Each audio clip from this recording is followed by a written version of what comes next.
presence makes the heart grow fonder.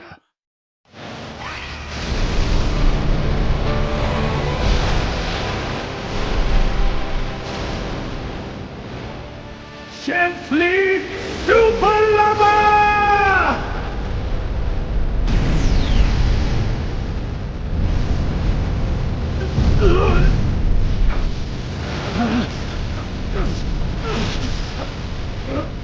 Young man,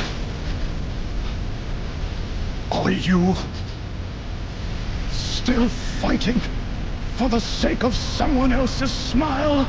Now that you've lost your left arm, I have no intention of settling the score. I recently found an interesting pirate. Seeing him reminded me of a story you used to tell. A story about a boy.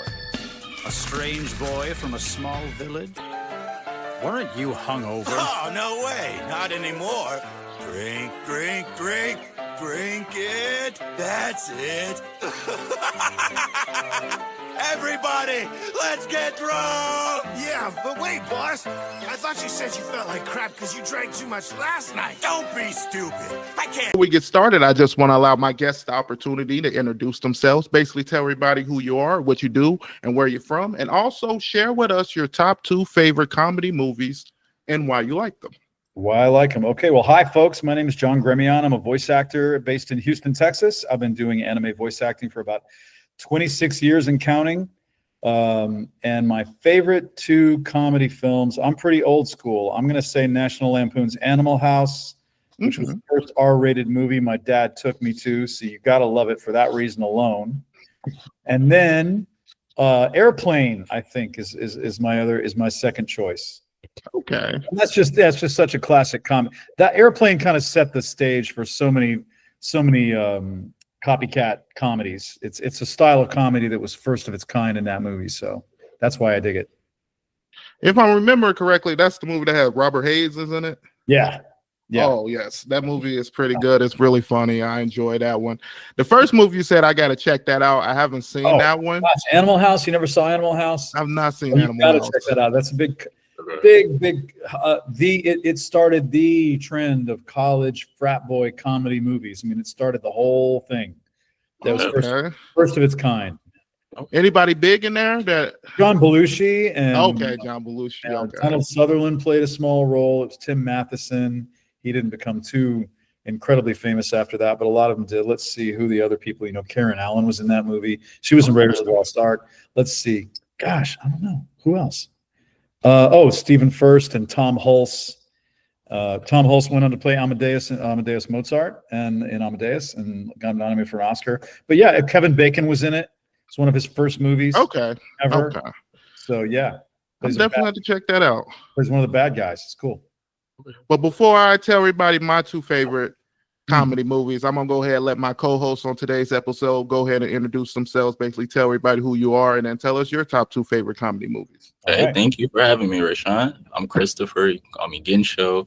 I make anime content myself, kind of been taking a break. I started college life, just things happen, but I do want to get myself back into it.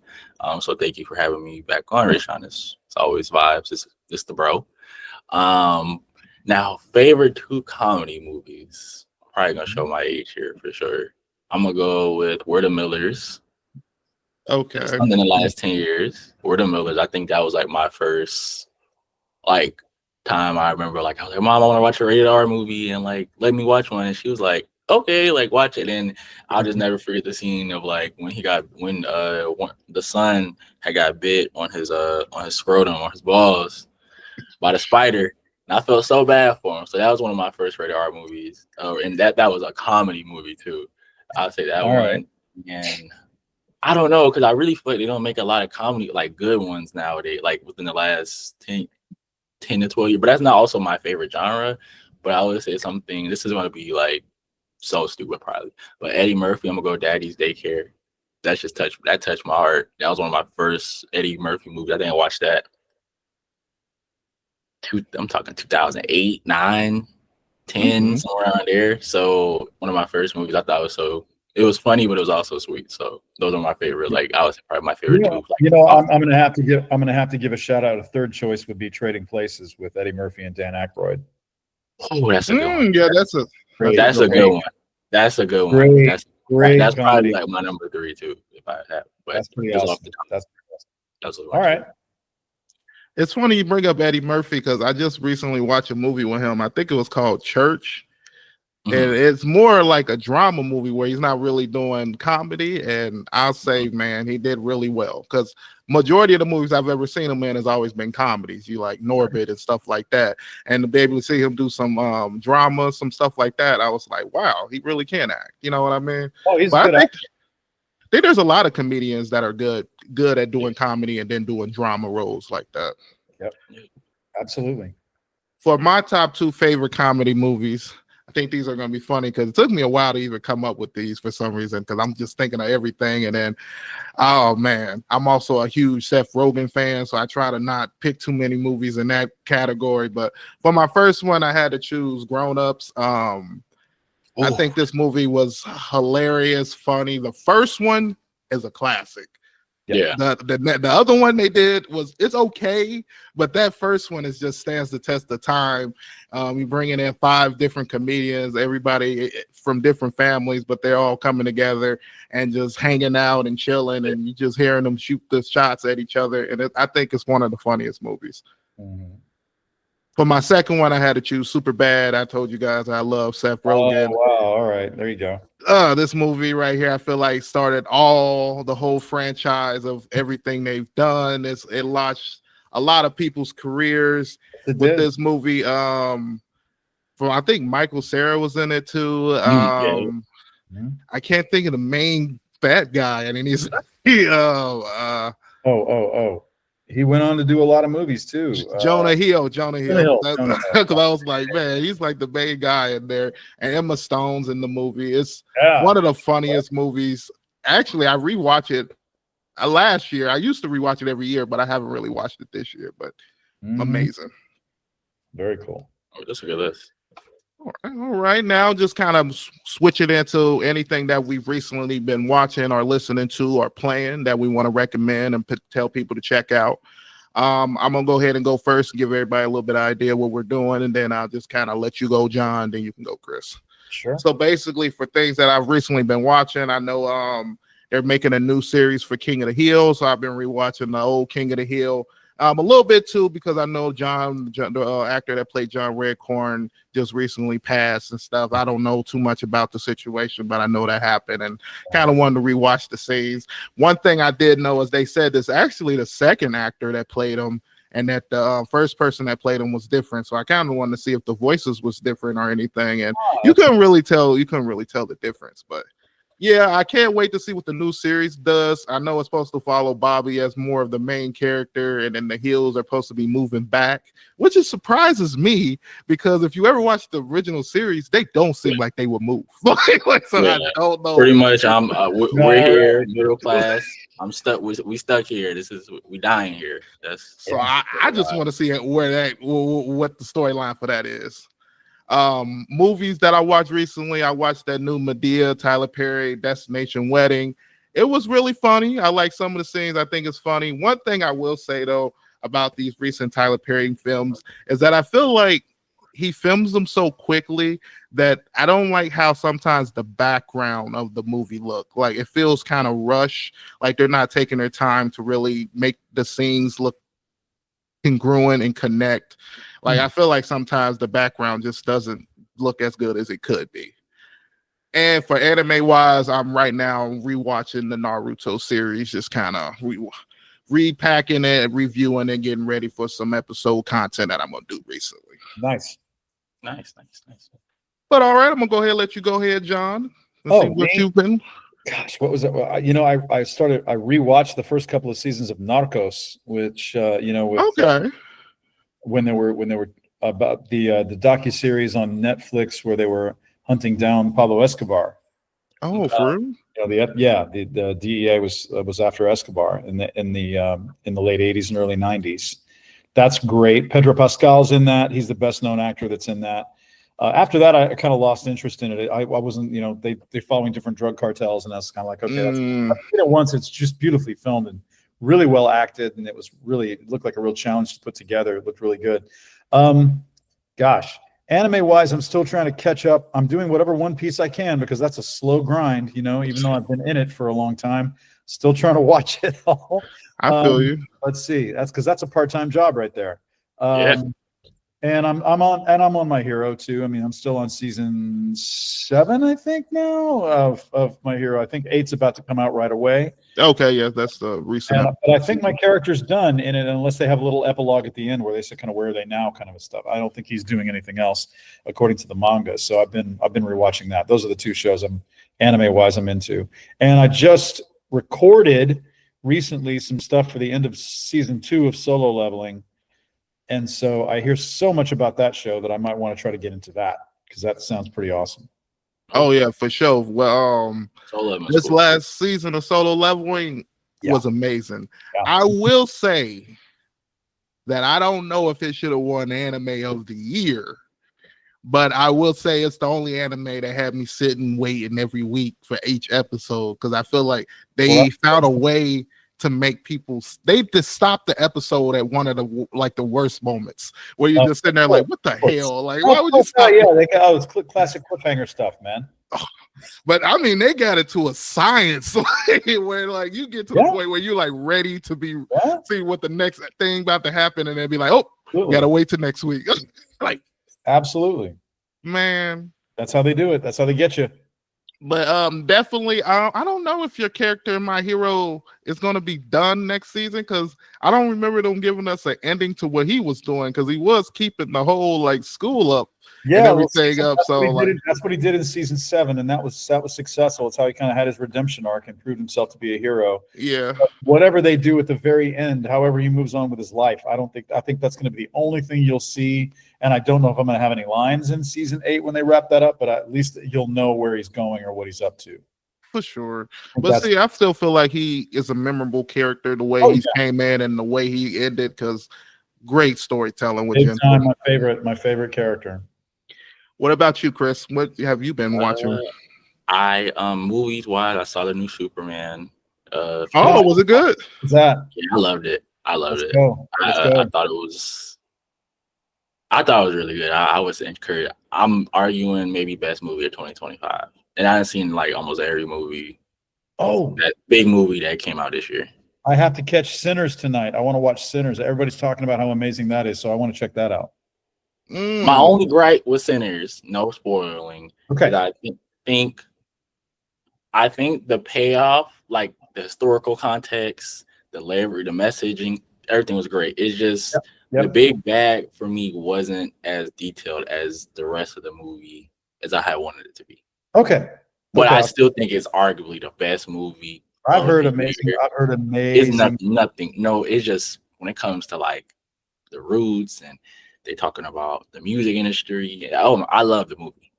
It's just that's my only thing. But Superman, arguably, I think is the best movie. New movie that's came out. I've seen that. And I watched the 2 Tyler Perry movies, the Raysean you was talking about. Mm-hmm. Straw was frustrating, but I got through it. Straw was frustrating. Taraji did her thing. She keep cashing the checks. I ain't mad at her. Do what you got to do. And now, show-wise, if talking about people, I really only human show I've been watching like with actual people is Gen V, which is the spinoff of The Boys, which is like basically following like the main superheroes are guys in their 30s, 40s, whatever, and these are like college kids to high schoolers. So following them, seeing how they're adjusting to superpower, social media, it speaks on a lot of things that we deal with now. So I think it's pretty cool. It's a pretty good watch. I would suggest watch The Boys first, then watch that if you are going to watch it.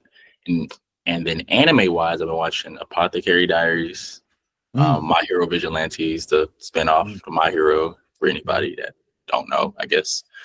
I've been watching. I rewatch Avatar at least once a year, so I'm on my rewatch again. That's like my favorite series of all time. I'm watching Airbender, and then I'm gonna go watch Korra after, and that's about it. All right. So that's pretty dope. I'll say it seemed like superhero movies are getting a reinsurance. Yeah. For a while, it seemed like they were kind of slow. They were dead. They were dead for a long time. I can't wait personally. Oh, one more suggestion for everybody. Penguin. If you're a Batman fan, watch Penguin. It's on HBO on Max. On HBO Max, yeah. Colin Farrell's pretty badass in that. If you like The Sopranos and stuff like that, that's your thing. That's your thing. All right. I definitely want to check out the Superman movie. The only thing that's so funny about that movie is that my cousin went to go see it, and he was like, I love this Superman movie, but the thing I will say is that the old Superman would beat the hell out of this Superman. And I was like, really? You guys, maybe you power selling it like that? It was like, oh man. I will say though, the plot is cool. The plot is really good. It's a really good plot. It's all about who would win in a fight, man. It's all people want to know about. Who would win in a fight? Man, you missed the whole what the movie was about and everything. You just does he hit as strong as the last? Like, okay, right. And how do you even calculate that? You know what I mean? It's just crazy to me. Oh, also Lilo and Stitch. Go see that too. That was a cool movie too. I saw that with my sister. That was cool. I might actually check that out. I haven't tried any live actions in a while. But we're going to go ahead and jump right into our interview. I'm going to go ahead and let Chris ask the first question. Then I'm going to follow. And we're just going to go back and forth like that. Got it. Okay, I guess the first question, it has to be the first question. Can you talk to me and talk to our audience, viewers, whatever? How did you get into voice acting? What was your journey? Did you go to school? Did you go to college for it? Did it just come up to you? I would love to hear about it. So tell me. Didn't just come up to me. I've been an actor since I was a little kid. Since I was in the first grade, I like doing school plays, and I've always been a theater kid, and I studied theater here in my hometown of Houston, Texas, all through high school. I went to a performing arts high school. About a year out of high school, I auditioned for Juilliard. I got in. I was in the drama department at Juilliard School in New York City for 2 years. I did not make their cut. They had a cut before the third year, and I didn't make the cut. I was only 20 years old by that time. And so and that was like classical Shakespearean training. So I was in over my head, to be honest with you. I mean, I was kind of like, whoa, I don't know what I'm doing here.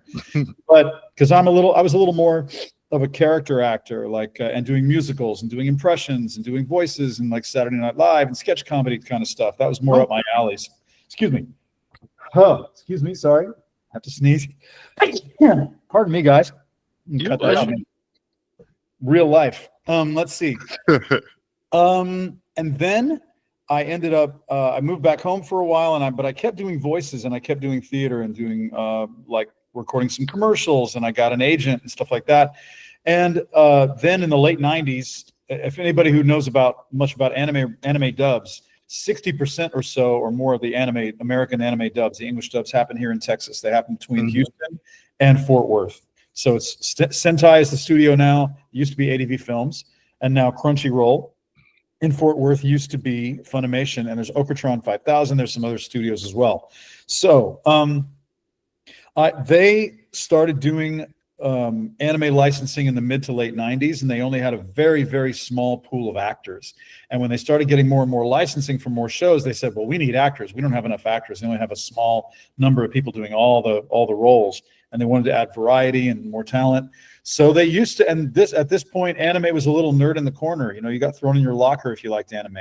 And so it was nothing like it is today at all, but in terms of popularity. So they put out want ads in the paper. So we looked in the back of the Houston Press, and we saw some friends of mine saw these want ads for come do voices for theater. And for anime. And I forgot how I really heard about it or who I heard about it from. But I went to an audition with some friends of mine and my then wife, and we just all auditioned. We waited in a room. We met Matt Greenfield, who was running and was one of the co-founders of ADV Films. We recorded a little audition for an episode of Dirty Pair or something like that, one of the old school titles. And then I got a role. They asked me to come back and record a few roles. And the more directors you met and the more you did, so you were part of their slightly larger pool of actors. It was in the late 90s. It was kind of getting in on the ground floor. Me and John Swayze, Lucy Christian, Monica Rial, let's see, Jessica Clavello. There were so many other names, and I'm going to forget them all. But Jay Hickman and Jason Douglas and lots of other folks. We all were doing that stuff, and we were all theater actors and commercial actors, but we were doing anime on the side. That's how I got into it. And then we kind of rode the wave. It just became a thing that became more and more popular. And as time went by, all of us knew a lot of the directors who were between Houston and Fort Worth, and we just kept getting asked to do different roles in different shows, and we auditioned for some of them. Some of them we just got handed the role. Some director would go, like for One Piece, Mike McFarlane was directing. I met him in I met Mike in 2004, and I met Mike, and I auditioned for him over the phone to be in Galaxy Railways at Funimation. And he said, okay, I'm going to give you one of the lead roles in that. And I said, great. So then he just cast me in One Piece as Mihawk. You know, as fate would have it. He just said, I got a role for you. Let's come play Mihawk. I said, all right. Drove up there in 2007, did that role when they were in a bank building way back in the day.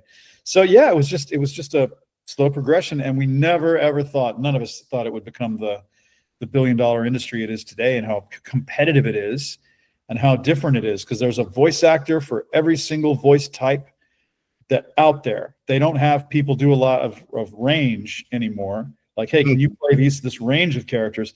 It's more about, what does your voice sound like? Well, then that's a John Gremillion role. We're gonna give you that role, or that's a whoever role. It's more like that, I think. I think a lot of directors would say that's what the casting is all about these days, because there's a line of people waiting to do every voice type.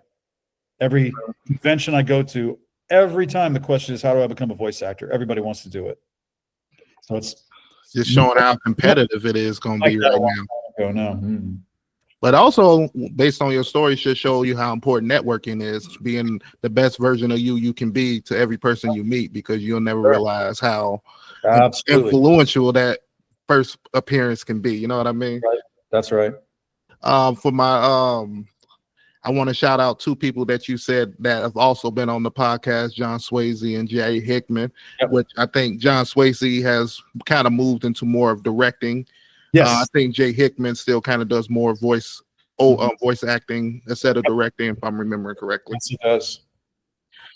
Moving on to my next question I want to ask you is, one of the main reasons I wanted to bring you on is because I wanted to talk about your experience voicing Mihawk, you know, one of the strongest swordsmen in One Piece. You kind of explain how you landed the role, but what does the role mean to you and the character, and do you have any favorite moments? Yeah, he's a very interesting character, and it's got a very interesting history recording him, because when I first, like I said, I didn't audition for the part, and none of us knew how long One Piece was going to keep going on. It was already one of the longest running.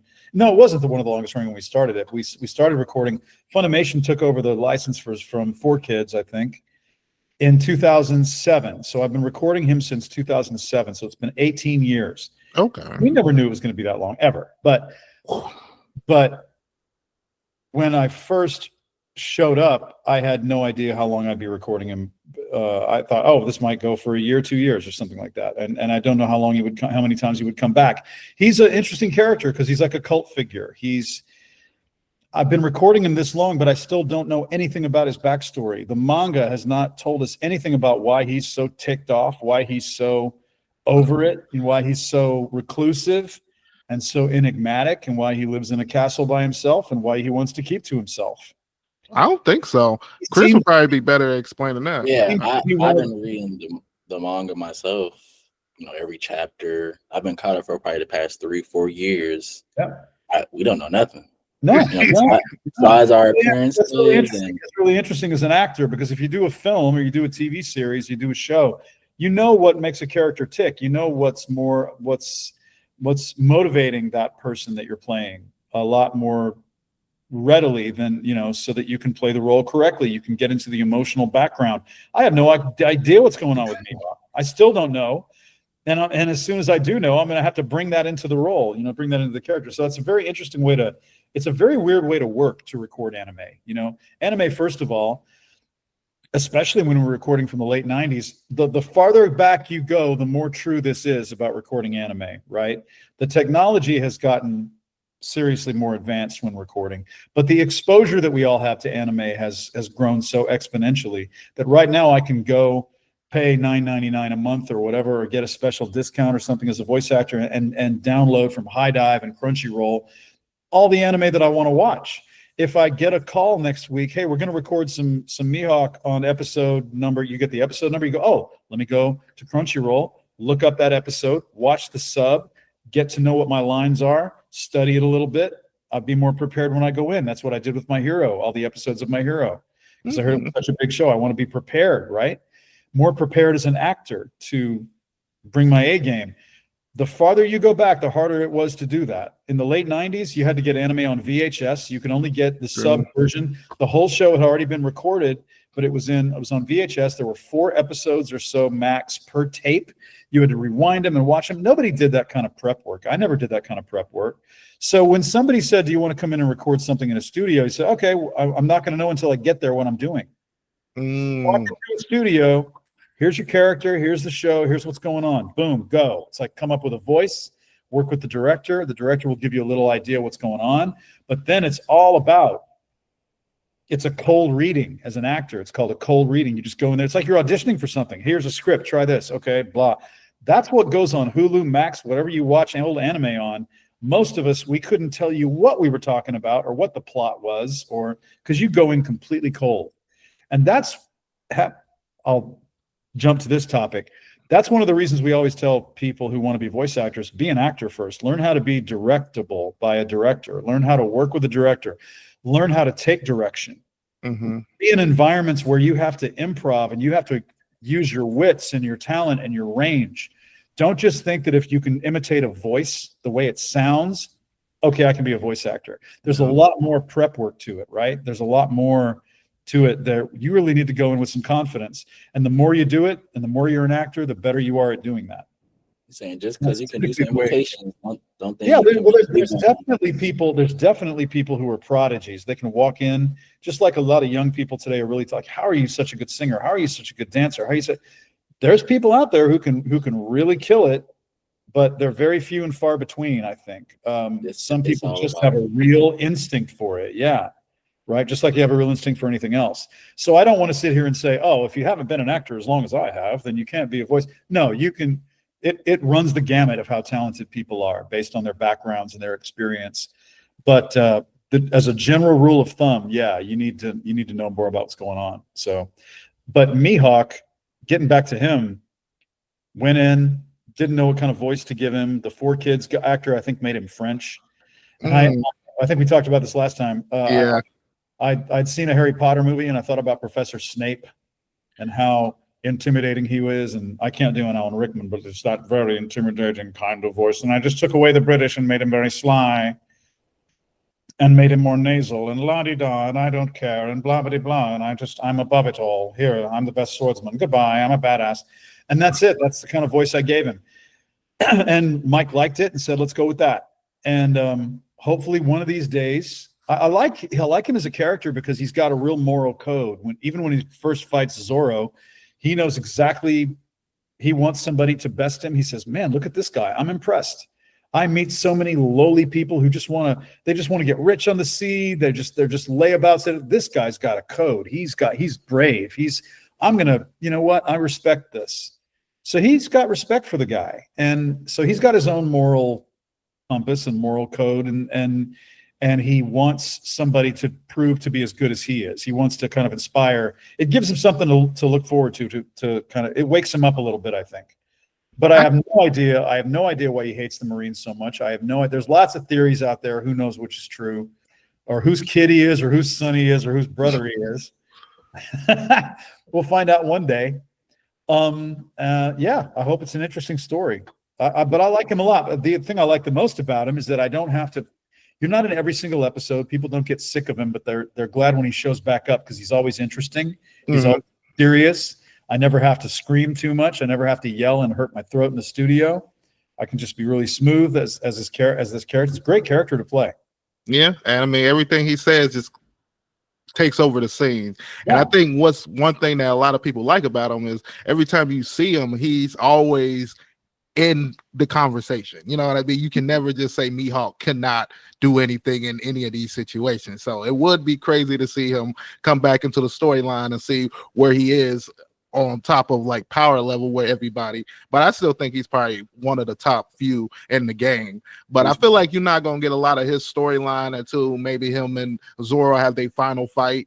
Maybe. Because that's the only time I can think, unless personally within another arc, he's like a main figure behind. Yeah, who knows? I mean, I hope that what they do, and by the way, here's another kind of myth about voice actors that we got to dispel it.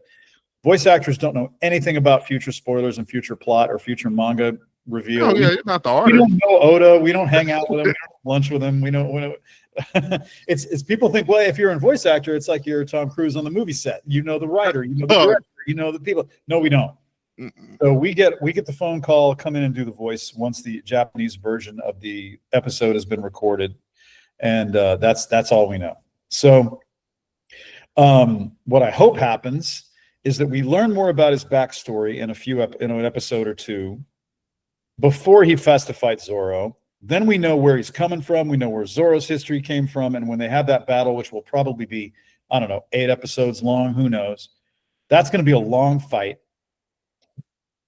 That just as Mihawk spared Zoro's life, Zoro will be able to best Mihawk because that's his destiny. That's what Mihawk really wants. That's what he's trained him to do. That's what's in the stars, my friends. And so that's what's probably going to happen. And then hopefully Zoro will just scar him like he scarred him and go, peace out, truce, respect. That's that. For sure. I definitely would kind of love that. I hope he doesn't kill him because that would be a cheap shot. Well, it really just depends. I think it'd be funny if they backgrounds kind of intertwine. Like it was somehow, Zoro dad trained Mihawk and something like that. And that'd be something like that. Yeah, no Luke, you are my father kind of thing. But that would be crazy. No, but no, let's not do that. I'll let Chris ask the next question. All right. Thank you for explaining that. But I have my own questions as I have a One Piece fan and all these things. So for you, if there are any challenges, I guess, you kind of talked about it, but if you could do it with broad and just voice acting in general, there's any challenges with somebody like a Mihawk who I might be coming in every 5-6 years to record something. I don't know how the schedule will necessarily work, but I think when he first appeared, it was like 2006 or 7, like you said. So really early. And then the next time he appears in 2018, it's like, are there any challenges with that? Any challenges in general with voice act, anime voice acting? Well, just like I said earlier, it is a challenge to go in cold and not know the context, exactly how you fit into the context of the moment.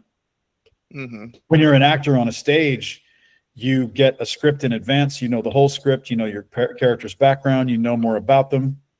You meet the rest of the cast.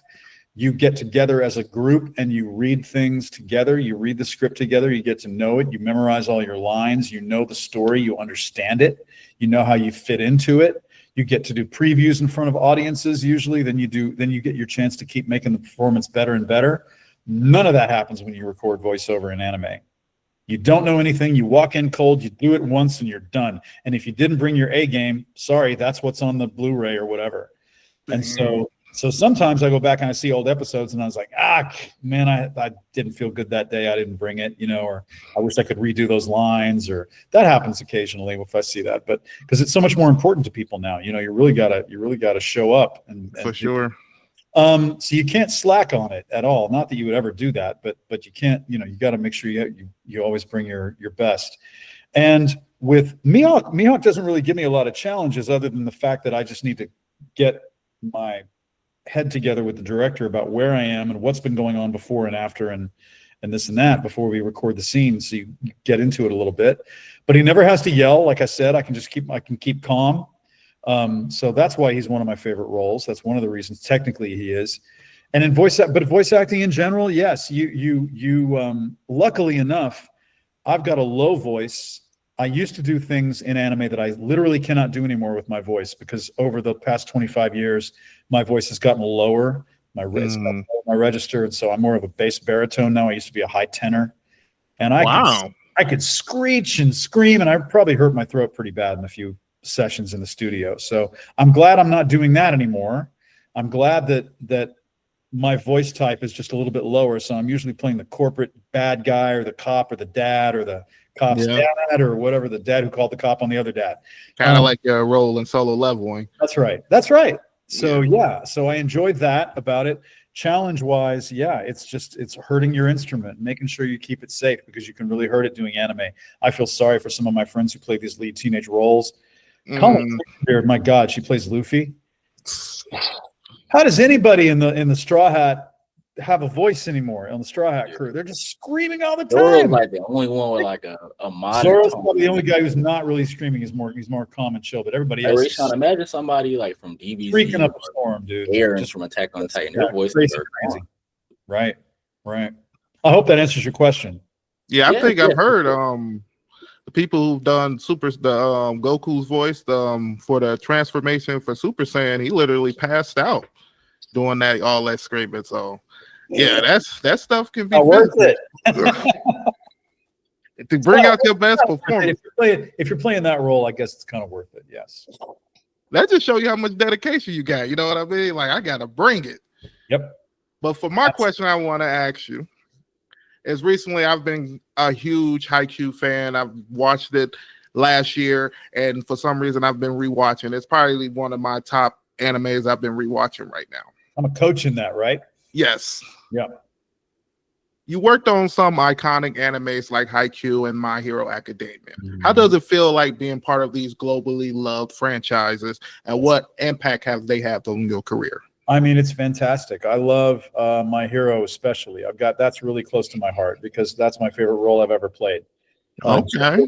Gentle Criminal, and I probably talked about this with you before, but Gentle Criminal is one of the it's just a beautifully written show. It's a beautifully written character. A lot of people saw him for the first time and they kind of got confused. A lot of people gave him some hate and just kind of went, I don't know what this is. This is filler. It's like you just saw Overhaul. You're about to get into these other things that are scarier in season 4. And all of a sudden this guy's showing up with some tea and he's on YouTube just going, I'm not going to hurt anybody. I'm just British, la-di-da. And people went, what is going on here? He's not scary. He's not badass. He's not hurting anybody. It's not compelling. You don't get what's going on because he's not supposed to be that. He's supposed to be an anti-villain. He's supposed to be somebody who deep down tried to be somebody else. And what I do is I go to panels at conventions, and I usually say, okay, well, let's talk about this for a minute.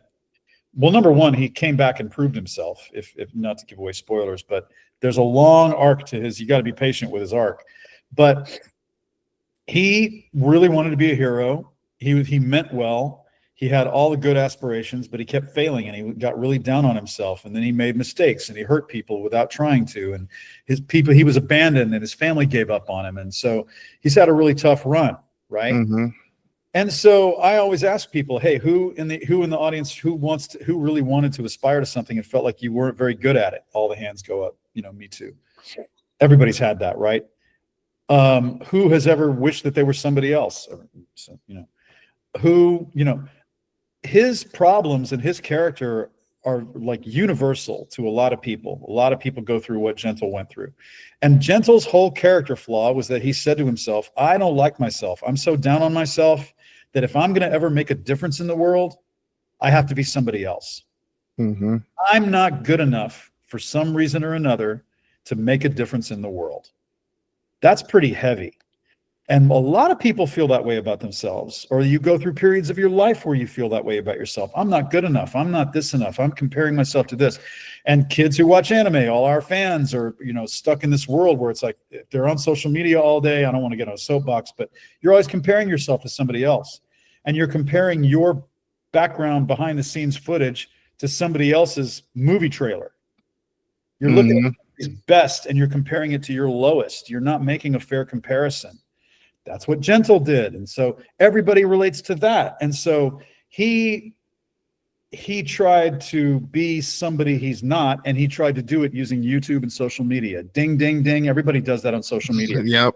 My life is incredible. I have no problems. Look at me. Yay. But for real, in real life, you're suffering. You're going through trials. You're doubting yourself. So everybody can relate to his story. So that's real important. And then the other thing is, I run into, because of all that stuff in comparison, I run into all these fans and kids who say, I want to be an actor. I want to be a voice actor. I want to be this. I want to be that. Oh, but I haven't gone viral yet. I don't have enough likes, this and this and that. And I try to tell people I grew up without the internet at all. Mm-hmm. I made it in my career the way that I'm very happy. I feel very fortunate. You don't need the internet. I know it's everywhere, but if you go viral and you're popular and you kick some ass on the internet, that's great. I'm not trying to down that, but that doesn't mean that's not a measure of who you are as a person. That's not a measure of your talent. That's not a guaranteed measure of anything. It's a very different thing. Your internet popularity and your worth as a person, or your gifts to the world, are two very different things. So I call BS on this idea that if you don't go viral, then you're a nobody, you're a loser, you don't have enough likes and stuff like that. I think it's unfortunate that people think like that, but that's a big lesson about Gentle's whole story, right? Yes. He became somebody anyway, and he proved himself anyway. You preaching to the choir right now. Didn't matter who saw it or who knew it. So there you go. That's the message I like about it. So I think people can relate to that. I like how you explain that. It really shows that you really like the character and the message that he gives off. I could really feel that in your answer. I would say for me, I love Gentle. When that happened, season 4, because that was around the pandemic when that season dropped in English. For me, I thought it was fun. I think sometimes as anime fans, and as somebody who me and Raysean have grown up with having it like into the internet age, is like we're really big on. Oh, it needs to be every episode fight. We need to have every explosion integrated. And it was more like, I think I liked it because sometimes you need to slow down. Like there's so many layers of different people inside the society, which is something that My Hero does well. It's like it's showing you different ideologies, different backgrounds. What happens when you're the successful like All Might? What happens when you're somebody like Stain or Gentle Fist or any of these people? You can big time. Absolutely. So yeah, absolutely. I just like when they give, everyday problems to random characters and stuff like that. And then they can show that, everybody can get through these situations. Because a lot of times I feel like we have things that happen to us and we just think it's the biggest thing ever and don't realize, a lot of these things are just moments in time. And once time keeps going by, it's low key, the thing that you was worried about that day is not going to be the thing you worried about the next day. That's right. All life is just a bunch of experiences. You know what I mean? One way to look at it. Yeah. Experiences that you either teach you something if you let them or they don't. True. Hopefully they do. How you react to it is all up to you. For sure. That's why my number one slogan is always just treat people the way you want to be treated. Absolutely. Don't poison the water. Oh, man. Don't poison the water. When you get up in the morning, okay, what am I going to do today? When I go to bed tonight, did I do something today that made the world a little bit better for everybody, or did I poison the water? Make it harder for the next person. You know what I mean? Right. Well, why? You don't like it when it happens to you. For my next question, I want to ask you is, what emotion do you find hard to portray? Which emotion is harder to portray? Gosh, just your voice. Wow.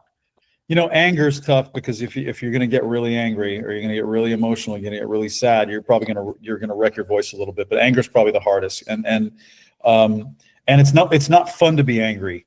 We're angry enough. We suffer enough all the time. So, in daily life, we go through enough stress, and so a lot of if you're really going to get into the stress of a character and the dismay of a character and the trials of a character, you're going to have to call on things as an actor that don't feel good to get into. Crying is okay. Emotion's okay because emotions can be a release. It can just make you feel better. It can make you feel better to get it out. For sure. Be sad about something. It's okay to feel sad. Feeling sad's all right. Anger is a whole different bag because for me anyway, because it's like I don't want to feel angry. I don't like it. It's no fun. Yeah, sometimes I know some actors got to awaken certain traumas just to pull out certain emotions, trying to put themselves there. Yep. And I know that can be kind of hard. You know what I mean? Definitely. Hearing Anger, I think that's the first time I really heard that. But hearing you say that and then thinking about all the characters you played, has it really been a role where you had to play Anger? Not a lot, luckily. I mean, okay. I've been real stoic. I've been like Mihawk's completely stoic. He keeps it all in. He doesn't reveal anything about himself. And I mean, Gentle went through a lot of emotional stuff, but no, a lot of angry characters. No, I mean, I've played a lot of corporate guys who were just kind of cold, and evil, and and playing evil is weird because you can't just play evil. Nobody's evil for no reason. Yeah. And that's like unless you sociopath, but even that has a reason. Speaking of One Piece, it's funny watching One Piece sometimes because this Arlong and these other characters like, why are you evil? I don't know, I just am. I just hate the world. But it's like you want to get underneath. You have to get even if you play a character who's really evil and really self-centered, you've got to like yourself. You've got to like why you're doing what you're doing. I'm doing the right thing. I'm doing something that it matters to me. It's important, and that's why I'm doing it. There's got to be a reason. It's hard to find reasons like that. But so playing bad guys is fun because it's challenging as an actor to try to like yourself, even if you're doing stuff that's not very cool. True. You know? Yeah, because some stuff they probably have you doing or saying, you'd be like, oh, that's a little cringy. Like, why would I do that? And I play a lot of evil corporate guys, and so, you know. Okay. For my next question I want to ask you is, I think you've already sort of answered this, but out of all your performances that you've done, which one do you consider your best, and which one means the most to you? It's Gentle for all the reasons we talked about. Yeah, by far. All right, I'm gonna let Chris go ahead and ask the next question. Yep. Okay, so when it comes to, I guess you might have already, I can't answer this, but like if you were to sit a high schooler down, you know, they're getting ready to graduate high school, go to college or trade, you know, they're trying to figure their life out, and they were like, I want to get into voice acting. I might not have no acting experience, no whatever, you know, maybe a play or two in middle school. Sure, yeah. I want to get into this because I have a passion for it. What would what would you tell them? First thing you got to do. First thing you got to do.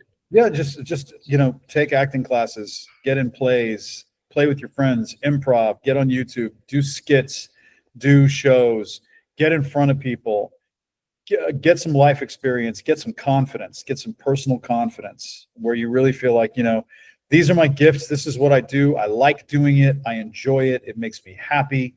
I don't care what you think about it. Right. Which is hard, which is a lot tougher. Yeah. It's a lot easier said than done to say, you know, do what you like to do, and don't let anybody tell you not to do it, and just be happy with it. Be proud of it. Go for it.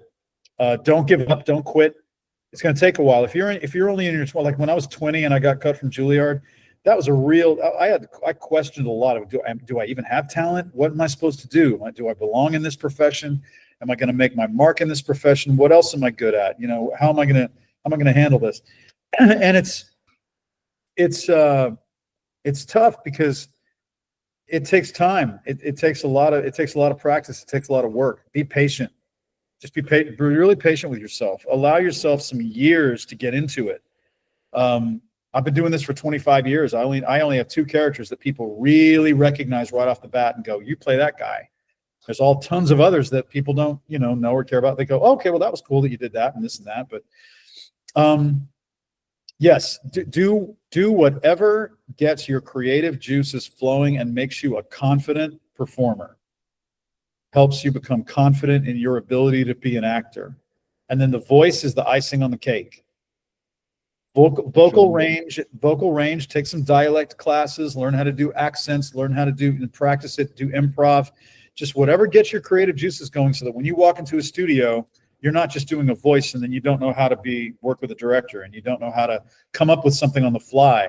They want to work with people in a studio who can go, oh, you want that? Oh, I got that too. I got that in my bag too. Oh, you need it like this, dialed it back? I can do that. Oh, you need it dialed way up like this? Let's do that. I got that. I can do that. Be a professional. Say, if that's what you want, here it is. I have it. And you've got to be confident to do that. You've got to have practice to do that. And the more practice, the more experience you have, the better you're going to be at it. It's just simple. Yep. And you got to be coachable. Yep. No, I get working on it. Yeah, get working on it. I would say, I think, at least from just observing so many different professions, it's like, I think the problem, I would say even my own like circle of seeing people and, you know, trying to explore things, it's like, I think people get so caught up in like, I want to make money. I want to be successful. I want people to know me, when it's like, that takes a long time. Like it's a very long time. And it's I didn't even start going to conventions until 2017, something like that. I mean, I was an actor and I was on stage and I was busy every weekend. I didn't go to cons, and then cons got bigger and now they're huge. And now there's 4 or 5 of them somewhere every weekend, and nobody could have predicted that either. So, you know, we all kind of jumped on that bus and went, okay, great, let's go to cons. Let's meet our fans. It's fantastic. I love it. But yeah, people see that and they see a bunch of fame and they see I think a lot of people see just, trust me, if I jumped into this in the late 90s when it was huge, it would have been a lot tougher for me, because for me, it was just, as an actor, it was a side job. It was like, great, I'll provide my voice. I'll do a voice for some cartoons. I don't know who's going to see them. I don't know how famous they're going to be. They're out on VHS. Oh, now they're on DVD. Oh, now they're streaming. Oh, now it's huge. Mm-hmm. When I walk into a studio, I still feel like it's just the same job. I don't walk into a studio going, oh my God, I'm recording an episode of My Hero and everybody's going to talk about it online and how good I was. And you'd be terrified. You can't look at it like that. You can't look at it and I think it's really tough for a lot of people these days to look at it and, just acting, and not see the superficial things and not focus and worry about those things, instead of what is the art that you're creating? What's the story you're telling? What are you doing as an actor? That's what you really gets you the best performances. Do you think that's because a lot more actors now are fans of anime? Yeah, sure. Okay. Everybody's. I mean, there are so many more fans of anime that are hugely popular. Celebrities are fans of anime, and anime's everywhere. Anime's huge. It's got a very different influence on society and culture than it ever used to. I'm gonna be honest. I did not expect that happening. As somebody has been watching it. No, none of us did. 10, 12 years. I never thought. No. It was the pandemic, man. The pandemic I really would opened it up. People on say what the pandemic is what gave One Piece its fan base, right? A huge part of its fan base. Yeah, it came back because of One Piece. I think there's a rumor going around, or there was a rumor going around, or I heard a story from someone that they heard that there was a possibility that they were going to stop even dubbing One Piece after a while. I heard that. I heard that too. Nobody was watching it. Nobody was into it. Yeah, no, it wasn't really big in North. Yeah, but then people started binge watching it during lockdown, and we got a bunch of new fans, got a whole new renaissance. And then Netflix did the live action, and it exploded, and that became a hit. And now it's all over the place. Massive. Season two, still making the animated movies. I mean, it's really just blown off. You bet. Charts. You bet. Yeah, because I was just recently talking to the guy that was doing the casting directing between the Wano arc, and he was talking about how for a little bit they had stopped dubbing, and then it got popular again, and which threw me off because I thought One Piece was just one of those few animes that was just consistently in the top 3, but I didn't realize North America wasn't that big here, and for a while they were shipping it around trying to get people to buy it, and for a while nobody really wanted it because it wasn't really making money here in North America. So that's interesting. That's very interesting. Yeah, you never know what's going to happen. Tables turn. It's really weird. I'm glad people like it so much, and I'm glad people are all into the story. It's fantastic. Mm-hmm. Were you saying something, Chris? Yeah, I was saying, like, I lived in Japan from 2009 to 2012, and I remember it being huge here, but I remember being in middle school, high school, like, it was not. People were like, this is too long. I don't have time to watch this. I got a life. Okay, well, you in the house for a year and a half, maybe 2 years, depending on what part of the states you live in. It's nothing else to do. Yep. Winding down to our last 2 questions. A question apiece for both of us. I'm gonna go ahead and let Chris do his last question real quick, and then I'll do mine. All right. Okay, so for my last question, if you don't have to spoil or anything like that, but are there any aspiring roles that you want to take, or are you ever aspiring, like, I want to be the main character of a series, or is there any anime series, or you can do whatever that you're like, man, I wish, or if I could get a chance to be that main character, I know I could do great. There's no shade to nobody else. It's just no. I mean, I think I could kill. That's a great question, man. I auditioned for Vigilantes. I didn't get a role, at least on that round of auditions. Okay. But yeah, and I gather that's a good show. No, it's amazing. It's amazing. Oh, really? Great. Okay, very cool. Yeah, we'll see what happens with that. You never know. I honestly don't. I honestly don't have anything in my mind that I would think lead role. No, because again, once again, usually in anime, you're talking about younger voices, younger roles who are the leads. Screaming.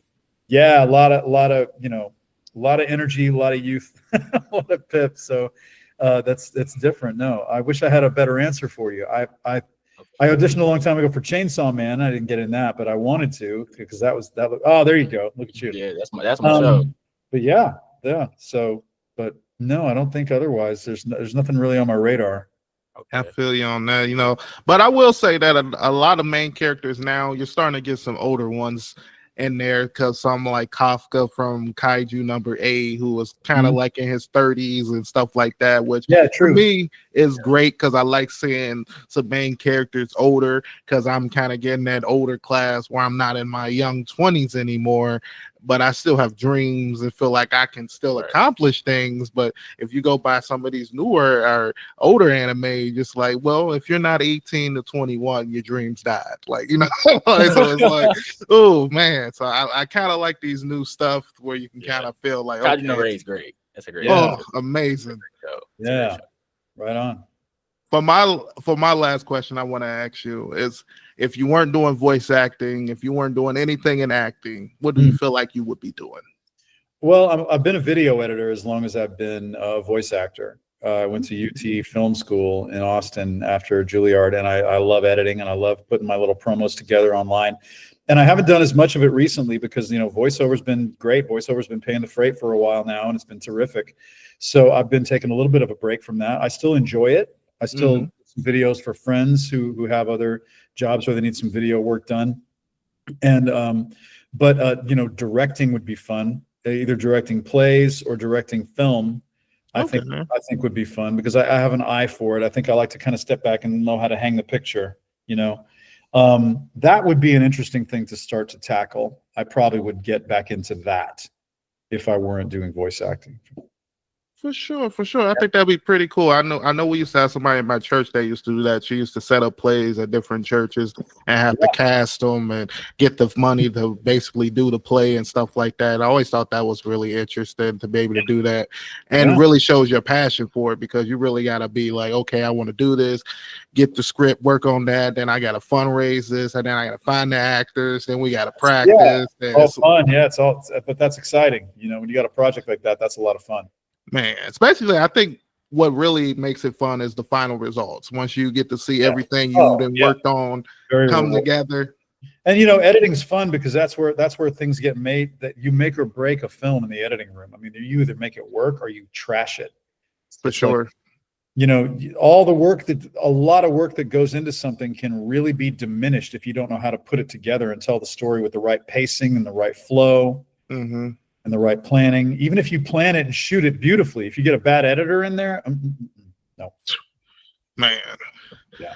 But before we wrap up, I didn't know if there was anything specifically you wanted to discuss or wanted to add on to the conversation. No, I think we've covered it, man. I think we've covered, everything we really needed to talk about, and all the interesting stuff that I'm really into, and the points I wanted to make. I mean, I love traveling. I love going to cons and meeting fans. I love the opportunity to talk to people who ask me the same kinds of questions that you do, who ask me, what inspired you? What got you into this? How can I do some of the things I want to do? How can I get into them and things? I love sharing all that. The opportunity to share that with people is really cool. And I've had the most rewarding part of it is that I've actually had parents sometimes come up to me and say, hey, thanks for saying that at your Q&A, and thanks for telling my kid that, because he's not listening to me, but he listened to you. I was kind of, wow, okay, that's, you have, and that makes sense, because you don't want to listen to your folks. Yeah. But if you're a fan of somebody, I want to go hear what they say about it, then you have some influence. You have a little bit of power with that, and it's important to kind of use your powers for good, and kind of tell people, follow your dreams and all the good basic stuff, and don't poison the water, folks. And then it just shows your voice has power. You know what I mean? Whew. Absolutely. And with that, we end today's episode. I want to thank my guests for coming on and chatting it up with me. I had a lot of fun and learned so much more about the industry of voice acting, and hopefully you listeners did too. Before we close out, I just want to allow my guests both the opportunity to plug themselves and basically tell the audience where they can find you. I'm going to let you go first, Chris, then I'm going to let you end it, John. Okay, John, I want to say thank you for You're very welcome. being on. I appreciate it. Some of the words honestly hit me too. I'm not gonna lie. As somebody Awesome. in their early 20s trying to figure life out, somebody's telling you this, somebody's just putting you down. I really appreciate it and took a lot more from just animating this conversation. So I You really bet. appreciate it. So Awesome, man. Thank you. you. Appreciate that. Where you can find me as anime_Gensho. I'm gonna be more active there more. I'm home now for the summer, so you guys can find me, hit me up, talk about anime. We could talk about whatever. DMs be open. So follow me, and thank you, Raysean, for having me on. I really appreciate it. For Me and sure. Raysean go way back, so that's my guy. You can find me at the best place to go is johngremillion.com. It's just my website. It's my entire name spelled out lowercase, John, then Gremillion. Looks like Gremillion, the way everybody pronounces it. Gremillion. johngremillion.com. That has everything. That's got a main page that the front page has a list of con appearances that are coming up. I always keep it up to date. And then at the very bottom is you can scan the QR code or just click on it. That's my link tree with links to Instagram and YouTube and Facebook and everywhere else. So that's where you can find me on that. It's the best place to look. And if you guys have any questions or anything, I'll have all their links and stuff below. So if you got any questions about anime or voice acting, you could just hit John up. Or if you want to talk some anime, you can hit Chris up. And with that, I just want to say peace. Oh.